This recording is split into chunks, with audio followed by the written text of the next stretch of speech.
Hi, I'm Brandy. This is Hound Dog Hollow, and this is going to be my first ever book review. This is going to be a new segment on my channel. I am going to be sharing what I know and my opinion about the books in my metaphysical library. I have many, and I love many. And I'm going to start with my astrology book specifically because I have done a lot of content on astrology. It's one of my very favorite metaphysical topics. But I am sunsetting for right now, for a while, my astrology content on my channel.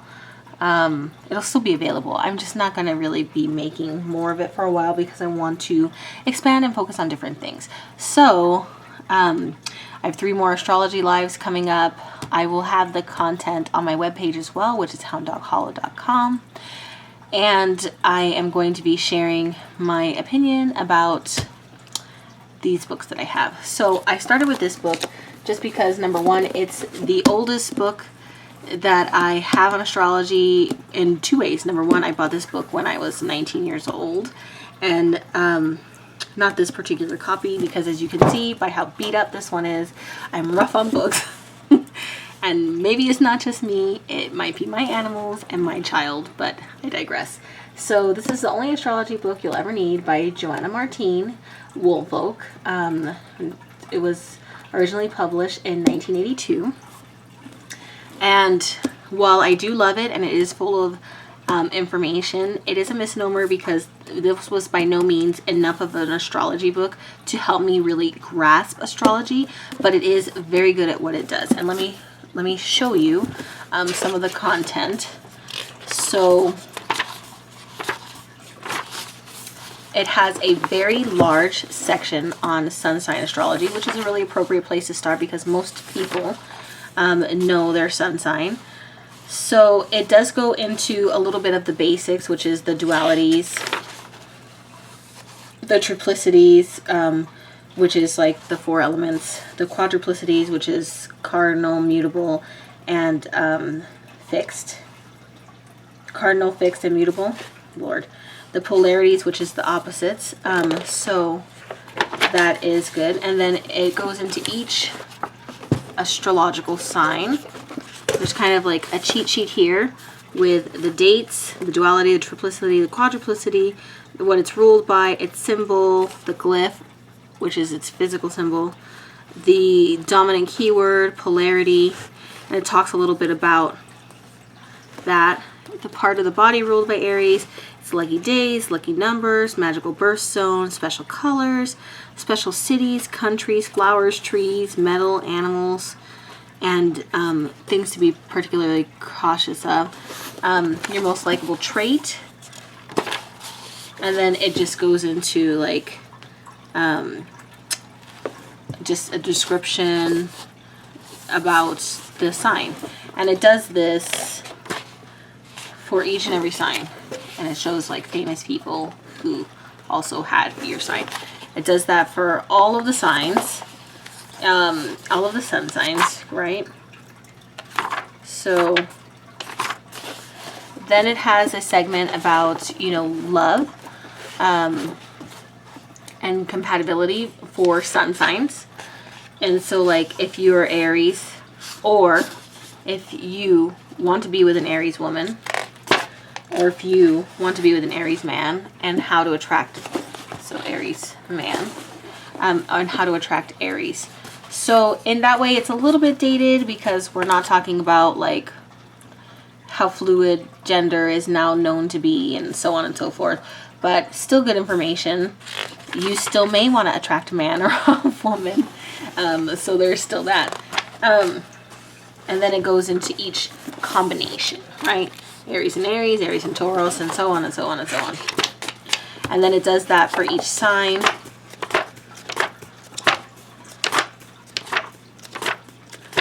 And this is all nice information. So this is a nice segment, the decanates and the cusp of sun signs. And it's just basically talking about each sun sign also has a flavor based on what part of the month of that sun sign's rulership you were born in, right? So there's 3 decanates for each. And They represent 10 days out of that 30-day cycle, right? And they each have a different flavor of Aries, right?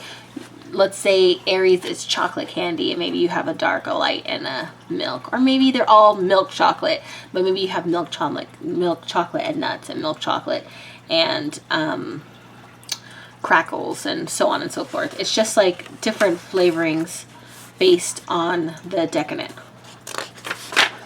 And it does that for each sign. And it also goes on to the cusps, because some people were born right in between signs, and even though depending on the year you're definitely one sign or the other, the energy is very, very fluid in those days where the signs are changing. So that goes into it a little bit more.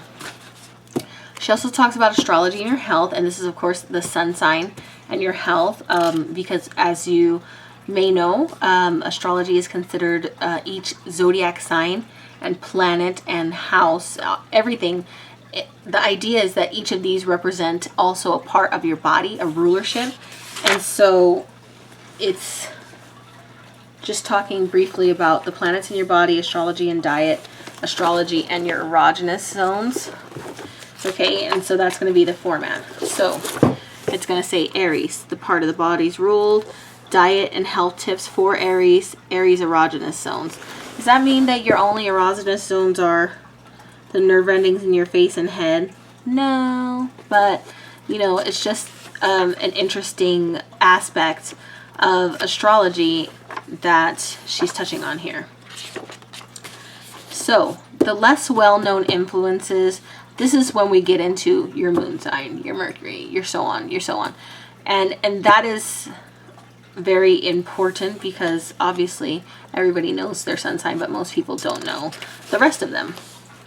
So she goes into moon sign. She talks about what that means, what the moon means in your sign, and then she goes into, if your moon is in Aries, it modifies your sun sign in this way: the bright side of Aries moon and the dark side of Aries moon. Famous people with a moon in Aries, and then it's just a segment about if your moon is in Aries. So my sun is an Aries moon. So the bright side is you're more energetic, enterprising, optimistic, open to change, and idealistic. The dark side is you're more impulsive, opinionated, domineering, impatient, and vain. So for example, me, I am a Aquarius moon. I was born on a full moon. So the bright side of Aquarius moon, you are more idealistic, creative, tolerant, a humanitarian with a progressive outlook. The dark side is you are more unpredictable, contrary for sure, aloof, fixed in opinion, oh lord, and tactless. Yeah, I feel attacked.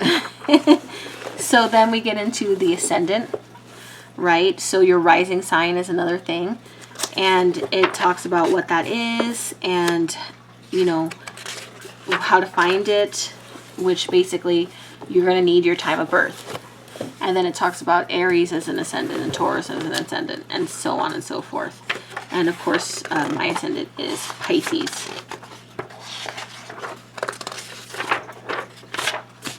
You and the planets, their role in your destiny. And then she's going to talk about each of the planets. And so like your Mercury it talks about what Mercury means, an astronomical look at Mercury, just like the different aspects of Mercury actually as a planet is in astronomy. And then Mercury's in Aries, Taurus, so on and so forth. She's going to go through that for Venus, for each of the planets basically. This is Mars, Jupiter,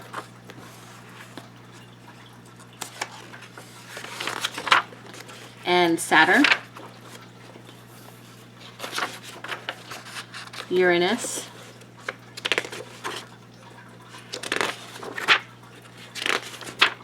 Neptune,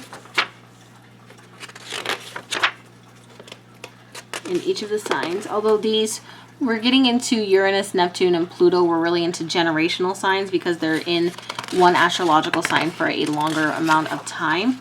Like Pluto, she talks about it, you know, Pluto and Leo, and she tells the time frames. So very interesting.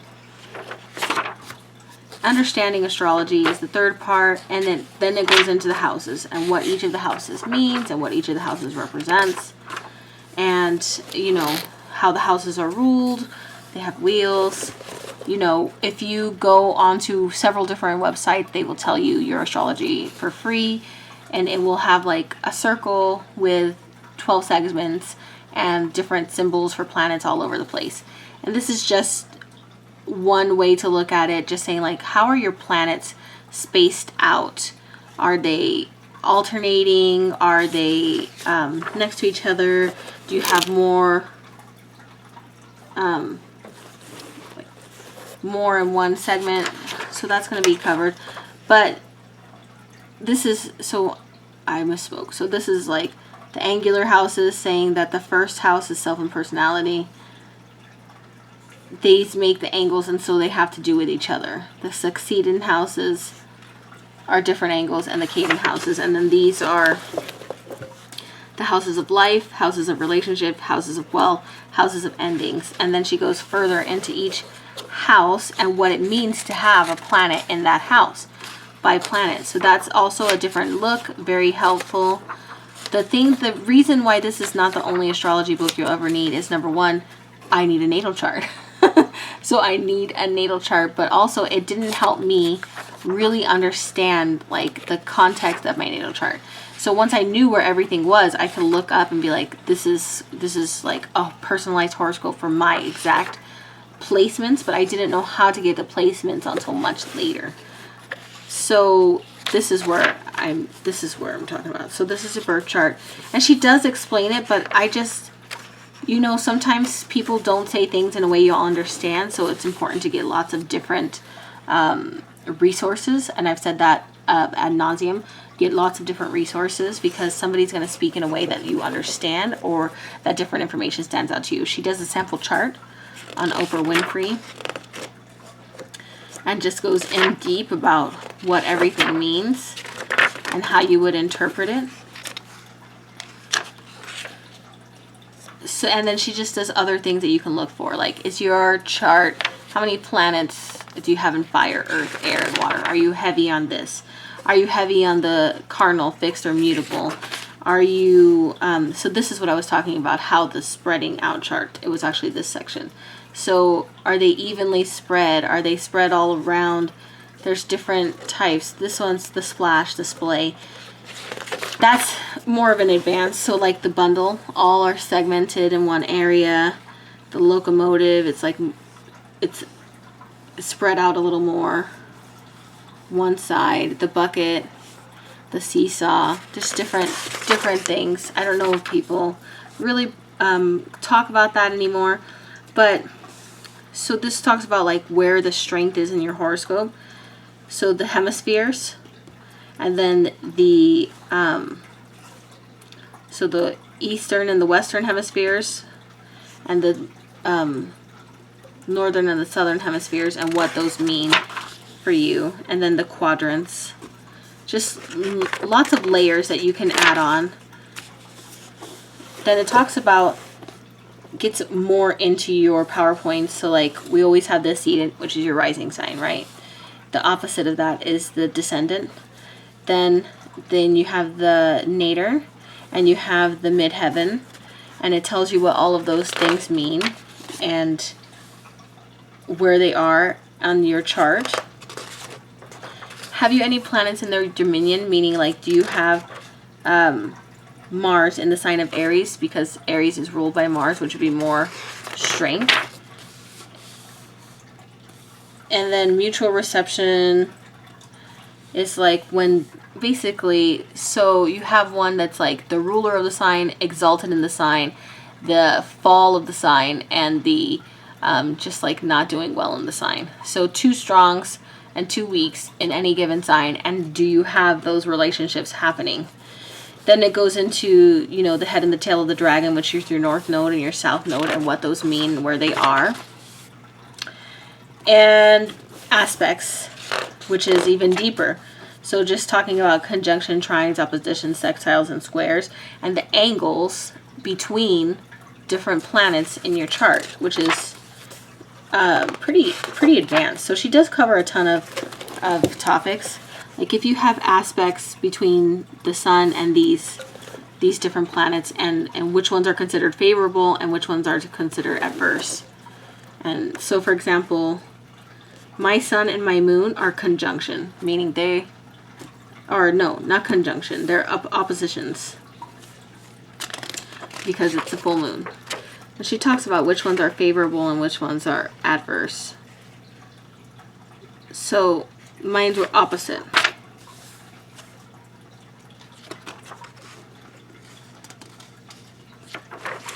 So opposition. Two planets 180 degrees apart. Unharmonious. So that's where she kind of says if they're good or they're bad. Moon aspects, Venus, and it goes on for each planet and aspects. Then it talks about predictive astrology and astrology where you're looking at